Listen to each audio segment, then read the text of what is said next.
Nekromatik, 1987. The far from ordinary couple Rob and Betty share a joint love for all things dead and grisly. Rob, who happens to work for a company that removes dead bodies from public areas and mostly cleans up after traffic accidents, brings home a full corpse for him and his wife to enjoy sexually. However, he soon realizes that his wife prefers Mr. Dead to his own breathing body. As shocking as it might be, Jorg Butcherate 1987 West German horror exploitation film did become a cult movie over the years because of the flick's transgressive subject matter, exploring necrophilia in an audacious and graphic manner. Witnessing the couple during a rather disgusting rotten threesome is certainly something that will make you want to puke your guts out. The movie is extreme. Conventional fans of horror might not be okay with particular scenes such as the suicide masturbation sequence, a section where a real rabbit gets killed and skinned, the segment, which features a brutal beheading of the old cemetery gardener, and even the autopsy scene for that matter. But then these are precisely the highlights of the movie. The sanity of the film's characters is definitely in question, and in no way can this movie be categorized as a typical horror film.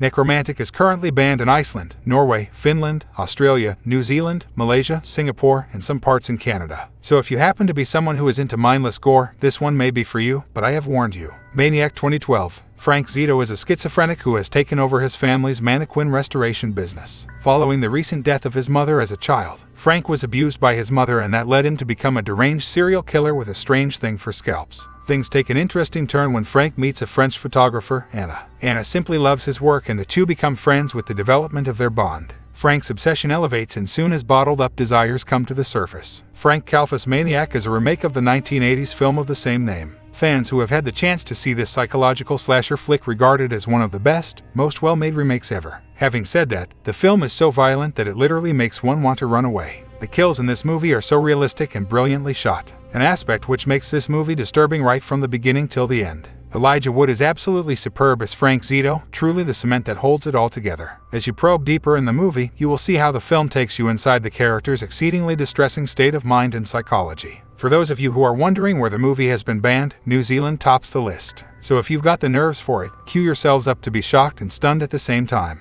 The Devils, 1971. Cardinal Richelieu is planning to take over the 17th century France, supported by his power-hungry entourage. But in order to do that, they need to get rid of the Roman Catholic priest, Father Urban Grand, who runs the fortified town of Loudoun, which is preventing Richelieu from exercising full control. All hell breaks loose when the father is accused of witchcraft by a sexually repressed nun, one who is obsessed with him. This 1971 British historical drama film, directed, produced, and written by the late Ken Russell, put a spotlight on the dark history of the Catholic Church, creating one of the most disturbing films of all time. It goes without saying that the movie was flooded with immense controversy and hostility as a result of its vivid graphical contents and its cavalier display of blasphemy. It is really hard to forget a few scenes like the one where the brainwashed nuns start stripping off and indulging themselves in a mass orgy. Of course, this leads to perhaps the most controversial moment in the film, when a statue of Christ is pulled down from the walls of the chapel only to be used by the nuns as a sexual toy. It won't surprise you to learn that the film was not only banned in Italy, but the Italian government also threatened lead actors Vanessa Redgrave and the late Oliver Reed with a 3-year prison sentence if they ever set foot in the country. The Devils is not for everyone. The movie is categorically for an open-minded audience with a taste for the unusual. Possession, 1981.